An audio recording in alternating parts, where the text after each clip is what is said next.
Hi students, బాగున్నారా? నేను మీ రఫీ సార్ని. ఓకే, మనం ఒక వీడియో చేసి చాలా రోజులు అవుతుంది, ఓకేనా? కానీ ఇప్పుడు ఖచ్చితంగా ఒక వీడియోని చేయాలనుకుంటున్నాను. గత కొంతకాలంగా కొంత బిజీగా ఉండాల్సి వచ్చింది. జాబ్ టెన్షన్స్ అయితే కావచ్చు, ఓకేనా, అంతకుమించి తర్వాత బయట క్లాసెస్ అయితే కావచ్చు. దీనివల్ల కొంత బిజీ షెడ్యూల్ అవ్వడం వల్ల నేను వీడియోస్ చేయలేకపోయాను. బట్ ఇప్పుడు వీడియో చేస్తున్నాను. ఎందుకంటే ఈ వీడియో ముఖ్యంగా ఆంధ్రప్రదేశ్, తెలంగాణలో ఎవరైతే 10వ తరగతి రాయబోతున్నటువంటి విద్యార్థులు ఉంటారో వాళ్ళకి ఈ వీడియో చాలా చాలా ఉపయోగపడుతుంది. అదేవిధంగా మనకి టెట్ యాస్పిరెంట్స్ ఎవరైతే ఉన్నారో వాళ్ళకి యూజ్ అవుతుంది. అదేవిధంగా పోలీస్ కానిస్టేబుల్స్ ఎగ్జామ్స్కి ఎవరైతే ప్రిపేర్ అవుతున్నారో వాళ్ళకి చాలా చాలా యూజ్ అవుతుంది. కాబట్టి ఈ వీడియోని ఫస్ట్ అందరూ చివరి దాకా చూడండి. చాలా బిట్స్ కవర్ చేస్తాను. 10th క్లాస్ వాళ్ళకైతే రేపు ఎగ్జామ్కి వెళ్ళబోయే ముందు ఒక్క హాఫ్ అన్ అవర్ మీరు ఈ వీడియో చూస్తే సరిపోతుంది. డ్యామ్ షూర్గా నేను చెప్తున్నాను, ఓకేనా? మిగతా ఇంకా మీరంతా చూసిన తర్వాత ఈ వీడియోని మిగతా మీ ఫ్రెండ్స్ కూడా షేర్ చేయండి. ఇంకా మనం డైరెక్ట్గా క్లాస్లోకి వెళ్ళిపోదాము. ఓకే, ఈరోజు ఈ 10th క్లాస్ కెమిస్ట్రీలో హాఫ్ మార్కు 1 మార్క్ కింద మనకి ఎటువంటి బిట్స్ అడగడానికి ఛాన్స్ ఉంటుంది అనే దాని గురించి మనం ఒకసారి డిస్కస్ చేద్దాము, ఓకేనా? మరి ఈ 10th క్లాస్ కెమిస్ట్రీలో మనకి మెయిన్గా ఒక 5 లెసన్స్ ఉన్నాయి. యాసిడ్స్ అండ్ బేసెస్, తర్వాత structure of atom, next periodic classification of elements, chemical bonding, principles of metallurgy. వీటన్నిటిలోంచి మనకి ఎగ్జామ్లో బిట్స్ ఎలా అడుగుతాడో ఒకసారి డిస్కస్ చేద్దాము. ఫస్ట్ యాసిడ్స్ అండ్ బేసెస్ తీసుకుంటే, ఈ యాసిడ్స్ అండ్ బేసెస్లో మనకి మెయిన్గా అడగడానికి ఛాన్స్ ఉన్నటువంటి బిట్స్ ఏమన్నా ఉన్నాయి అంటే అవి ఇండికేటర్స్ మీద బిట్ అడుగుతాడండి. ఇండికేటర్స్ మీద బిట్ అనేది అడుగుతాడు, ఓకేనా?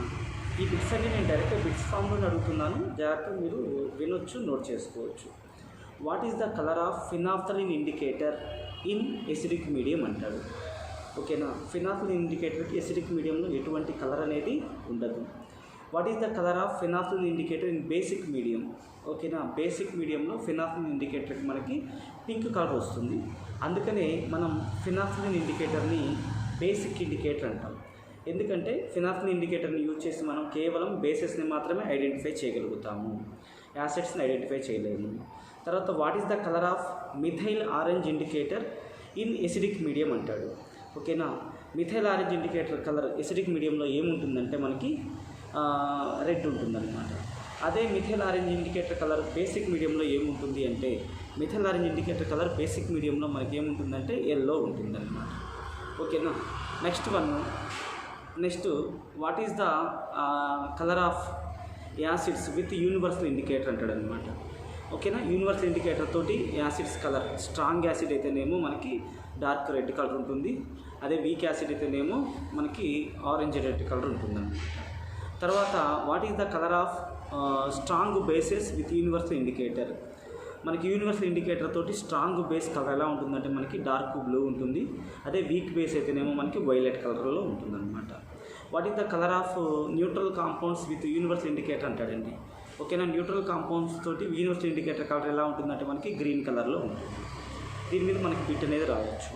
తర్వాత non metallic oxides are dissolves into water to form dash అంటాడు. నాన్ మెటల్ ఆక్సైడ్స్ అనేవి వాటర్లో డిజాల్వ్ అయ్యి దేన్ని ఫామ్ చేస్తాయి అంటాడు. దేన్ని ఫామ్ చేస్తాయండి? యాసిడ్స్ని ఫామ్ చేస్తాయి. Metallic oxides are dissolves into water to form dash bases. Metallic oxides వాటర్లో డిజాల్వ్ అయ్యి బేసెస్ని ఫామ్ చేస్తాయి అన్నమాట. తర్వాత pH స్కేల్లో మొత్తం ఎన్ని యూనిట్స్ ఉంటాయి? How many units in pH scale? There are 14 units, ఓకేనా? తర్వాత next who introduced pH scale? Sorensen ఈ pH స్కేల్ని ఇంట్రడ్యూస్ చేస్తాడు. తర్వాత ఈ pH స్కేల్స్లో మనకి 1 to 7 దాకా యాసిడ్స్ ఉంటే 7 to 14 బేసెస్ ఉంటాయి. pH వాల్యూ ఎగ్జాక్ట్గా 7 ఉంటే అది న్యూట్రల్ కాంపౌండ్ అవుతుంది. అదేవిధంగా యాసిడ్స్కి pH వాల్యూ ఎంత తక్కువగా ఉంటే అది అంత స్ట్రాంగ్ యాసిడ్. ఫర్ ఎగ్జాంపుల్ ఏ అనే యాసిడ్ ఉంది, దాని pH వాల్యూ 2. బి అనే యాసిడ్ ఉంది, దాని pH వాల్యూ 4. ఈ రెండింటిలో స్ట్రాంగ్ ఏది అంటే ఏ, దాని pH వాల్యూ 2 కాబట్టి అది స్ట్రాంగ్ యాసిడ్ అవుతుంది అన్నమాట, ఓకేనా? నెక్స్ట్ వన్ ఇదే చాప్టర్లో మనకి అడగడానికి ఛాన్స్ ఉన్నటువంటి బిట్స్ ఏంటంటే metals react with acids to produce dash gas అంటారు అన్నమాట. ఓకేనా. మెటల్స్ అనేవి యాసిడ్స్తో రియాక్ట్ అయినా వాటర్తో రియాక్ట్ అయినా హైడ్రోజన్ గ్యాస్ అనేది రిలీజ్ అవుతుందమ్మా, గుర్తుపెట్టుకో. అయితే కాపర్ అనే మెటల్, తర్వాత సిల్వర్ అనే మెటల్, గోల్డ్ అనే మెటల్, నికెల్ అనే మెటల్స్ అనేవి మనకి యాసిడ్స్తో కెమికల్ రియాక్షన్లో పార్టిసిపేట్ చేయవు, గుర్తుపెట్టుకో. Among the following which metal does not react with acids అంటాడు. దాంట్లో కాపర్ కానీ, సిల్వర్ కానీ, ప్లాటినం కానీ, గోల్డ్ కానీ ఉంటుంది. అవి చూసి ఆన్సర్ చేసేసాయి. నెక్స్ట్ వన్, దీని తర్వాత మనకి metal carbonates or bicarbonates react with acids to produce which gas అంటాడు. కార్బొనేట్ ఆర్ బైకార్బొనేట్ అనే మాట వచ్చిందంటే కార్బన్ డైఆక్సైడ్. ఓకేనా. నెక్స్ట్ తర్వాత మనకి హనీ బీ స్టింగ్ కావచ్చు, తర్వాత నెటిల్ ప్లాంట్లో కావచ్చు, తర్వాత రెడ్ యాంట్లో కావచ్చు. Honey bee sting, nettle plant, red ant, వీటిలో మనకి కామన్గా ఉండే యాసిడ్ ఏంటంటే ఫార్మిక్ యాసిడ్ ఉంటుంది. వాటి ఏ యాసిడ్ ఉంటుందండి? ఫార్మిక్ యాసిడ్ ఉంటుంది. అదేవిధంగా వ్యాస్ప్, తర్వాత డార్క్ ప్లాంట్, వ్యాస్ప్, వీటిలో మాత్రం మనకి బేస్ ఉంటుంది. అది వీక్ బేస్ అనేది ఉంటుంది. తర్వాత acid react with base to form salt, water, heat. This is called neutralization reaction. తర్వాత సాల్ట్స్ మనకి మెయిన్గా 3 టైప్స్ ఉంటాయి: acidic salt, basic salt, neutral salt. Basic సాల్ట్ని మనం ఎలా ఐడెంటిఫై చేయాలి అంటే, బేసిక్ సాల్ట్లో మనకి CO3 కానీ HCO3 కానీ ఉంటుంది. CO3 కానీ HCO3 కానీ ఉంటే అది basic salt. For example Na2CO3 basic salt. Okay, CaHCO3 twice basic salt, NaHCO3 basic salt. తర్వాత ఇక్కడ ఫార్ములాస్ గుర్తుపెట్టుకోమ్మా. Washing soda formula Na2CO3, baking soda formula NaHCO3, bleaching powder CaOCl2, తర్వాత నెక్స్ట్ క్లోరోఫామ్ CHCl3, తర్వాత plaster of Paris CaSO4 ½ gypsum CaSO4 2H2O. ఇవి formulas dam షూర్గా వస్తాయి, గుర్తుపెట్టుకో. తర్వాత next, what is the water of crystallization? Here each and every salt contain a fixed amount of water molecule. This is called water of crystallization. Next one, ఇదే లెసన్లో మనకి అడగడానికి chance ఉంది ఏంటంటే, మనకు కొన్ని న్యాచురల్ ఇండికేటర్స్ ఉంటాయి, వాటిని ఐడెంటిఫై చేసుకో. Example for all factory indicators అంటాను నేను. వెనిల్లా ఎసెన్స్ కావచ్చు, క్లో ఆయిల్ కావచ్చు, నెక్స్ట్ ఆనియన్ కావచ్చు. ఇవన్నీ కూడా మనకి ఆల్ ఫ్యాక్టరీ ఇండికేటర్స్ అన్నమాట. ఓకేనా. ఇంతకు మించి ఈ లెసన్లో మనకు అడగడానికి ఛాన్స్ అయితే ఏమీ లేదు. తర్వాత ఇక్కడ ఇంకొక చిన్న బిట్ గుర్తుపెట్టుకో. అదేంటంటే, మనకి కొన్ని కాంపౌండ్స్ ఉంటాయి. అదేంటంటే, ఫర్ ఎగ్జాంపుల్ ఇప్పుడు మీరు చూస్తే pH ఉంటుంది. pH అంటే ఏంటి? The negative logarithm of concentration of H+ ions is called pH అన్నమాట. ఓకేనా. ఇది యాసిడ్స్ అండ్ బేసెస్లో మీరు ఖచ్చితంగా గుర్తుపెట్టుకోవాల్సినటువంటి మెయిన్ బిట్స్, టాపిక్స్. తర్వాత నెక్స్ట్ పీరియాడిక్ క్లాసిఫికేషన్ ఆఫ్ ఎలిమెంట్స్కి వెళ్ళిపోతే, ఈ పీరియాడిక్ క్లాసిఫికేషన్ ఆఫ్ ఎలిమెంట్స్లో మీరు గుర్తుపెట్టుకోవాల్సినవి, ఓకేనా. With how many elements Mendeleev constructed is periodic table? 63 elements. Next, Newlands theory of octaves is valid for up to how many elements? 20 elements. ఓకేనా. What is the Dobereiner triad? Example for Dobereiner triads. డాబర్నీర్ ట్రయడ్స్కి examples ఏంటమ్మా? లినాక్, okay, LINAK, లినాక్, FeCONI. తర్వాత next chlorine, bromine, iodine. Okay, ఇవన్నీ కూడా ఏంటంటే మనకి డాబర్నీర్ ట్రయడ్స్. తర్వాత next one, who proposed Newlands theory of octaves అంటే ఎవరు? Newland theory of octaves John Newlands propose చేస్తాడు. Next, who attempt the first classification of elements అంటే డాబర్నీర్. ఎవరైనా డాబర్నీర్ అనమాట. ఫస్ట్ క్లాసిఫికేషన్ ఆఫ్ ఎలిమెంట్స్ ఎవరు చేశారమ్మా? Dobereiner. Okay, what is the first synthetic element in periodic table అంటే technetium. ఏంటది? Technetium. How many groups and periods are in Mendeleev periodic table? There are 7 periods, 8 groups in Mendeleev periodic table. Depending upon atomic weight, Mendeleev constructed is periodic table. The physical and chemical properties of elements are the periodic functions of their atomic weights. This is Mendeleev periodic law. Okay, next one వచ్చేసరికి who constructed or who proposed modern periodic law? Mosley. The physical and chemical properties of elements are the periodic functions of their atomic numbers or electronic configuration. Next, what is the general electronic configuration of halogens? NS2 NP6. What is NS2 NP5? What is the general electronic configuration of inert gases? NS2 NP6. Next one, which inert gas does not react with which inert gas participated in chemical reactions? Xenon. ఓకేనా. ఇక్కడ helium ఉంటుంది.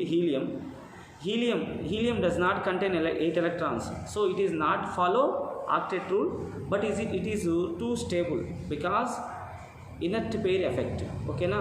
ఇక్కడ హీలియంలో 8 electrons లేకపోయినా స్టేబుల్గా ఉంటుంది, ఎందుకంటే inert pair effect అనే phenomena వల్ల అది చాలా చాలా స్టేబుల్గా ఉంటుంది హీలియం. దాని తర్వాత అయితే పీరియాడిక్ క్లాసిఫికేషన్ ఆఫ్ ఎలిమెంట్స్లో 6th A గ్రూప్ ఎలిమెంట్స్ని ఏమంటాం? చాల్కోజన్స్. 7th A గ్రూప్ ఎలిమెంట్స్ని ఏమంటాం? హాలోజన్స్. 8th A గ్రూప్ ఎలిమెంట్స్ని ఏమంటాం? Inert gases. S and P black elements are collectively called as representative elements. D black elements are called transition elements. F black elements are called inner transition elements. Okay. F black further divided into 2 sub blocks, 4F block, 5F block. 4F block elements are called lanthanoids. 5F block elements are called actinoids. Lanthanoids lies between atomic number 58 to 71. Actinoids are lies between atomic number 90 to 103. Okay, ఇవి ఖచ్చితంగా గుర్తుపెట్టుకోవాలి. Next one, Mendeleev eka silicon is called as germanium. What is the present name of Mendeleev eka boron? Scandium. What is the present name of Mendeleev eka aluminium? Gallium. Next తర్వాత ఇదే లెసన్లో మనకి ఇంకా అడగడానికి chance ఉన్నటువంటి bits ఏంటంటే, next Newlands theory of octaves ఎవరు? John Newlands. తర్వాత the mostly periodic table constructed depending upon dash అంటాడు. దేని బేస్ చేసుకుని కన్స్ట్రక్ట్ చేస్తాడు అతను? Atomic numbers or electronic configurations అన్నమాట. ఓకే, నెక్స్ట్ వన్ మనకి who did x ray crystallography technique for his experiments అంటే మోస్లే. ఎవరినానా? Moseley. X ray crystallography technique use చేసి పీరియాడిక్ క్లాసిఫికేషన్ చేసింది ఎవరంటే మోస్లే. తర్వాత what is the units of ionization potential or ionisation energy? Electron volts or kilo joules. ఓకేనా. Next what is atomic radius? The distance between nucleus to outer shell electron of an neutral gaseous atom is called atomic radius. Atomic radius measured with angstrom units. 1 angstrom is equal to 10 power minus 8 centimeters or 10 power minus 10 meters. Or picometers. 1 picometer is equal to 10 power minus 12 meters అన్నమాట. ఓకేనా. ఇది తర్వాత most electronegativity element in periodic table fluorine. Most electro positive element in periodic table caesium. Most electron affinity element in periodic table chlorine. ఏంటది? Chlorine అన్నమాట. ఓకేనా. ఇవి తర్వాత ఇంకా గ్రూప్స్లో పీరియడ్స్లో ఈ పీరియాడిక్ ప్రాపర్టీస్ ఎలా చేంజ్ అవుతుంటాయని అడుగుతున్నాను. అవి జాగ్రత్తగా గుర్తుపెట్టుకోండి. అది పెద్ద క్వశ్చన్ అన్నమాట, జాగ్రత్తగా గుర్తుపెట్టుకోండి. ఓకేనా. తర్వాత నెక్స్ట్ ఇది పీరియాడిక్ క్లాసిఫికేషన్ ఆఫ్ ఎలిమెంట్స్ అనే టాపిక్లో నుంచి తర్వాత నెక్స్ట్ కెమికల్ బాండింగ్కి వెళ్ళిపోదాం. కెమికల్ బాండింగ్కి వెళ్ళిపోతే ఇక్కడ మనకి మెయిన్గా హైబ్రిడైజేషన్స్ మీద క్వశ్చన్స్ అనేవి అడుగుతూ ఉంటాను నేను. ఓకే, నేను మీకు ప్రీవియస్ వీడియోలు ఉంటాయి నా హైబ్రిడైజేషన్ ఒక మాలిక్యూల్ ఇస్తే దాని హైబ్రిడైజేషన్ ఎలా కనుక్కోవాలో ప్రీవియస్ వీడియోస్ నేను చాలా చేశాను, దాంట్లో చూడండి నాన్న ఒకసారి. తర్వాత ఇక్కడ యూనిట్లో మీరు ఇంకా గుర్తుపెట్టుకోవాల్సింది ఏంటంటే who introduced the concept of hybridization అంటే ఓకేనా, ఎవరు? Linus Pauling. Who proposed VBT theory, valence bond theory? Linus Pauling. Who proposed VSEPR theory? Sidgwick, Powell. Who developed VSEPR theory? Gillespie, నైహోమ్. తర్వాత water molecule shape V shape, bond angle 104 degrees 31 minutes. Methane molecule shape tetrahedral, bond angle 109 degrees 28 minutes. ఓకేనా. తర్వాత ammonia molecule shape pyramidal, bond angle ఎంత? Ammonia 107 degrees 48 minutes. Shape pyramidal. ఓకేనా. తర్వాత next ఇంకే molecules ఉన్నాయి మనకి? వాటర్ మాలిక్యూల్ అయిపోయింది, methane అయిపోయింది, అమోనియా అయిపోయింది. తర్వాత కార్బన్ డైఆక్సైడ్ నాన్న. Carbon dioxide is a linear molecule. Carbon dioxide కూడా ఏంటంటే మనకి లీనియర్ మాలిక్యూల్ అయిన ఉన్నటువంటి ప్రతి మాలిక్యూల్ స్ట్రక్చర్ మనకి దాని షేప్ అనేది లీనియర్ అవుతుంది. దాంట్లో బాండ్ యాంగిల్ 180 degrees అవుతుంది. బాండ్ యాంగిల్ ఎంత ఉంటుందమ్మా? 180 degrees అవుతుంది అన్నమాట. తర్వాత వెస్పర్ ఫుల్ ఫామ్ ఏంటి? Valence shell electron pair repulsion theory. Who introduced the concept of electronegativity? Linus Pauling. ఓకేనా.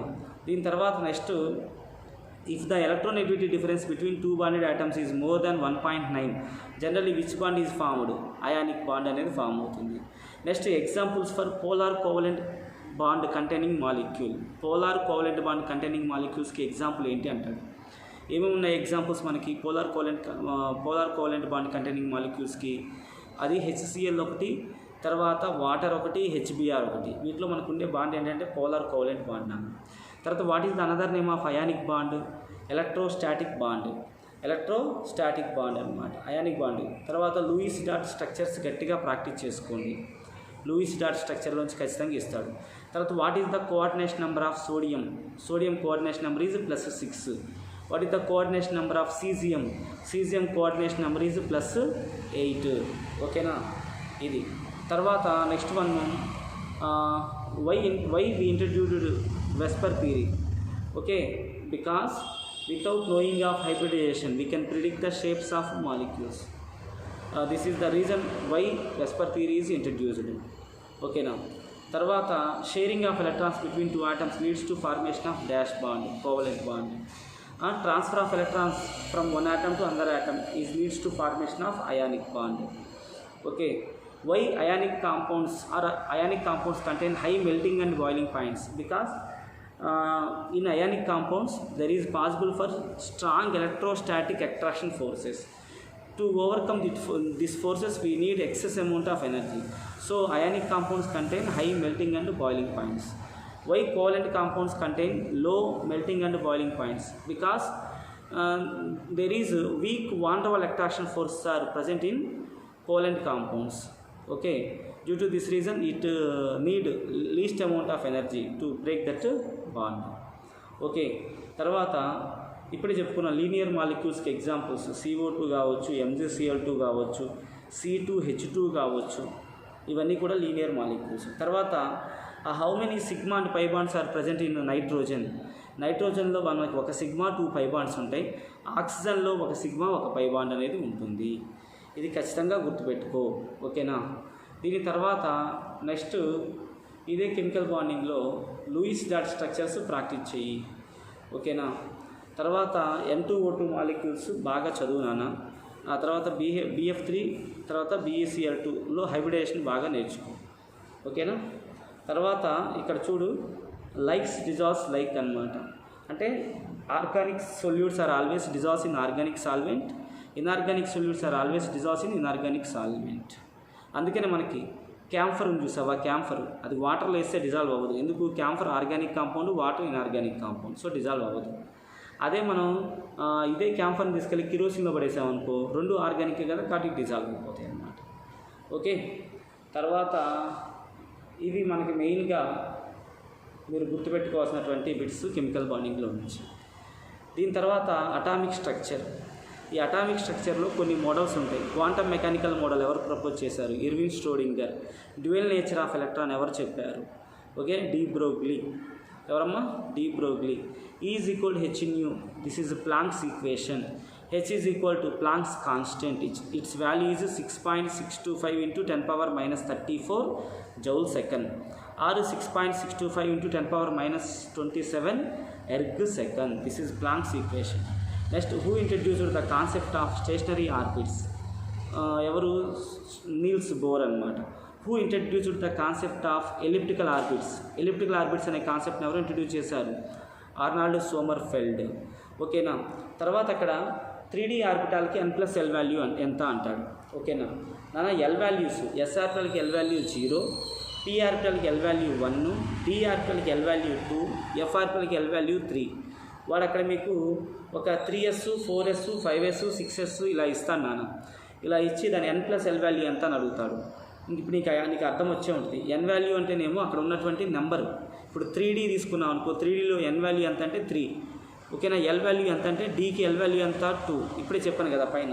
కానీ దాని n+l వాల్యూ ఎంత 5. ఓకేనా. కాబట్టి ఇలా n+l వాల్యూ ఏ ఆర్బిటాల్కి అయితే తక్కువగా ఉంటుందో దానికి లీస్ట్ ఎనర్జీ ఉంటుంది. దాంట్లోకి ఎలక్ట్రాన్స్ ఫస్ట్ ఎంటర్ అవుతాయి అన్నమాట. ఓకేనా. ఏదైనా 2 ఆర్పిటాల్స్కి n+l వాల్యూ సేమ్గా ఉందనుకో, అప్పుడు ఏ ఆర్పిటాల్కి అయితే లీస్ట్ n వాల్యూ ఉంటుందో దాంట్లోకి ఎలక్ట్రాన్ ఫస్ట్ ఎంటర్ అవుతుంది. ఫర్ ఎగ్జాంపుల్ ఇప్పుడు చూడండి నాన్న, 3Dకి 4Pకి రెండింటికి n+l వాల్యూ ఎంత అంటే 5. 3D అంటే 3+2 5, 4P అంటే 4+1 5. రెండింటికి n+l వాల్యూ సేమే.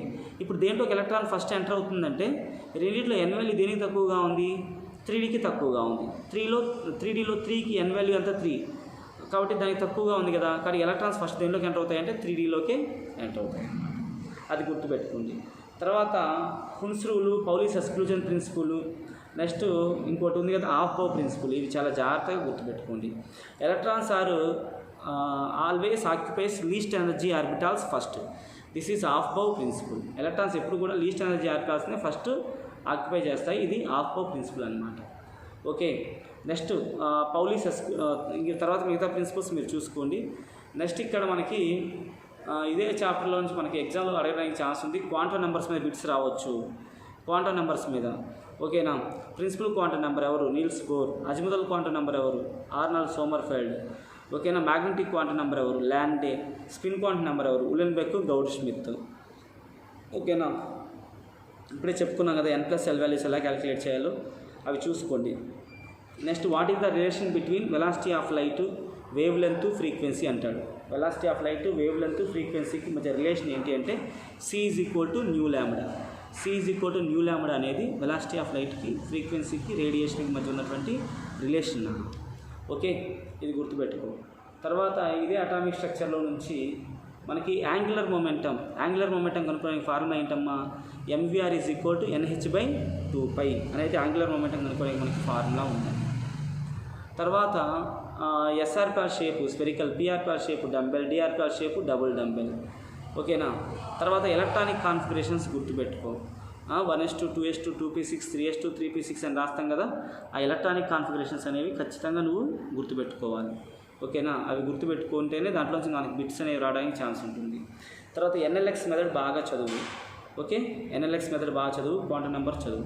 తర్వాత ఎమిషన్ స్పెక్ట్రము, అబ్జార్ప్షన్ స్పెక్ట్రమ్ అంటే ఏంటో చదువు. దాని మీద మనకి బిట్ అనేది రావడానికి, అదే క్వశ్చన్ రావడానికే ఛాన్స్ ఉంటుంది. ఎమిషన్ స్పెక్ట్రము, అబ్జార్ప్షన్ స్పెక్ట్రంలో నుంచి. ఓకేనా. ఇది ఖచ్చితంగా అటామిక్ స్ట్రక్చర్లోంచి మనకి రావడానికి ఛాన్స్ ఉంది. అంటే తర్వాత కొన్ని చూసుకున్నాను ఇంకా ఏంటంటే మనకి ఏంటది solar model for an atom, solar system model for an atom was proposed by ఎవరు, రూదర్ఫోర్డ్. ఓకేనా. Watermelon model was proposed by, watermelon model ఎవరు, జెజే థామ్సన్. ఓకేనా. ఇలా వీటి మీద కూడా మనకి బిట్స్ అనేవి పట్టడానికి ఛాన్స్ ఉంటుంది. తర్వాత the splitting of spectral lines in electrical field is called Stark effect. The splitting of spectral line in magnetic field is called Zeeman effect. ఓకేనా, జాగ్రత్తగా గుర్తుపెట్టుకో. స్టార్క్ ఎఫెక్ట్, జీమన్ ఎఫెక్ట్ రెండింటి గురించి. ఓకేనా. నెక్స్ట్ ఇంకా ఇదే లెసన్లో మనకి రావడానికి పెద్దగా స్కోప్ ఉన్నవైతే ఏం లేదు. జస్ట్ స్పెక్ట్రమ్ అంటే గుర్తుపెట్టుకో. Group of frequencies and wavelengths is called spectrum అనేది గుర్తుపెట్టుకో.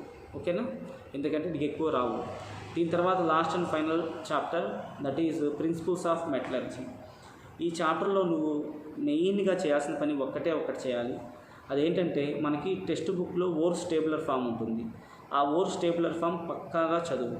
వాడు అడుగుతాడు what is the ore of manganese అంటారు. వెంటనే నువ్వు దానికి పైరోలియోసైట్ అని నీకు గుర్తు రావాలి. What is the ore of bauxite అంటాడు. Bauxite is the ore of dash metal అంటాడు. బాక్సైట్ ఏ మెటల్కి ఓర్ నానా, అల్యూమినియంకి ore. What is the percentage of aluminium in bauxite అంటాడు. ఎంత, 50 to 70% ఉంటుంది. తర్వాత మెటల్ కాన్సన్ట్రేషన్ ఇంక్రీజింగ్ మెథడ్స్ ఏమున్నాయి. మెటల్ కాన్సన్ట్రేషన్ ఇంక్రీజింగ్ మెథడ్ మనకి హ్యాండ్ పికింగ్, వాషింగ్, తర్వాత ఫ్రోత్ ఫ్లోటేషన్, మ్యాగ్నెటిక్ సెపరేషన్. ఎప్పుడు హ్యాండ్ పికింగ్ చేయాలి, if ore and impurities has a difference in their colour, size, shape, then we follow hand picking process, okay, to increase the concentration of ore. When we follow washing process, when impurities and ore has a difference in their densities, then we follow washing process. Okay, what is the name of to increase the concentration of sulfide ore, which method we follow, froth flotation process. What is the name of oil used in froth flotation, fine oil. What is the wetted portion in froth flotation? Wetted portion, impurities. What is the non-wetted portion in froth flotation? Sulfide ore. దీని తర్వాత ఇక్కడ ఇంకా మీరు గుర్తుపెట్టుకోవాల్సింది gang అంటే ఏంటి, మనకి ఇక్కడ ఇంప్యూరిటీస్ ఉంటాయి కదా, ఆ ఇంప్యూరిటీస్ మనం గ్యాంగ్ అంటాం. తర్వాత స్లాగ్ అంటే ఏంటి, స్లాగ్ అంటే మనం ఇక్కడ gangue plus flux is gives to slag. Or the impurities which is released from poling process is called slag అని. ఓకేనా. నెక్స్ట్ అక్కడ మెటల్ ప్యూరిఫికేషన్ ప్రాసెస్లు ఉంటాయి నాన్న, distillation, liquation, poling, electrolytic refining method ఉంటాయి. ఓకేనా. వీటి గురించి ఖచ్చితంగా మనకి డిస్టిలేషన్లో జింక్ మెటల్ని ప్యూరిఫై చేస్తాము, లిక్వేషన్లో కాపర్ మెటల్ని ప్యూర్ చేస్తాము. ఇలా మనకి కొన్ని మెటల్స్ అక్కడ మెన్షన్ చేశాడు, ఆ మెటల్స్ని జాగ్రత్తగా చూసుకో.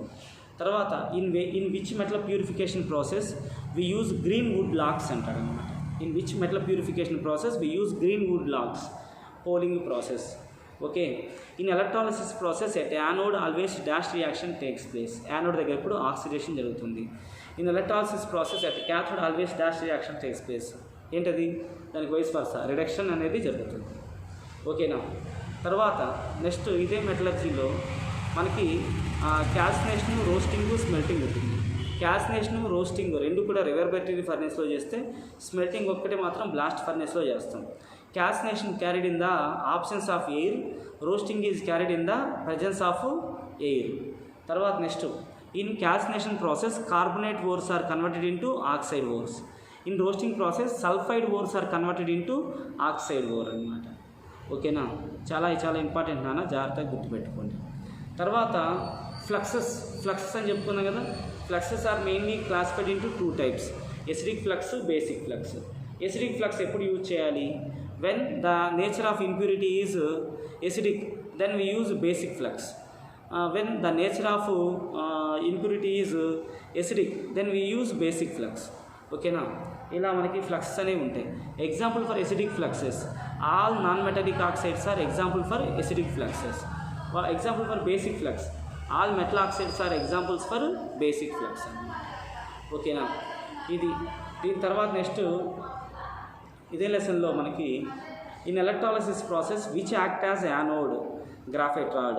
In electrolysis process which always act as cathode, metallic tank or steel tank. ఓకేనా. ఇది ఖచ్చితంగా నువ్వు గుర్తుపెట్టుకోవాలను. What is the ore of mercury అనగానే నీకు వెంటనే నీకు సిన్నాబార్ అని గుర్తు రావాలి.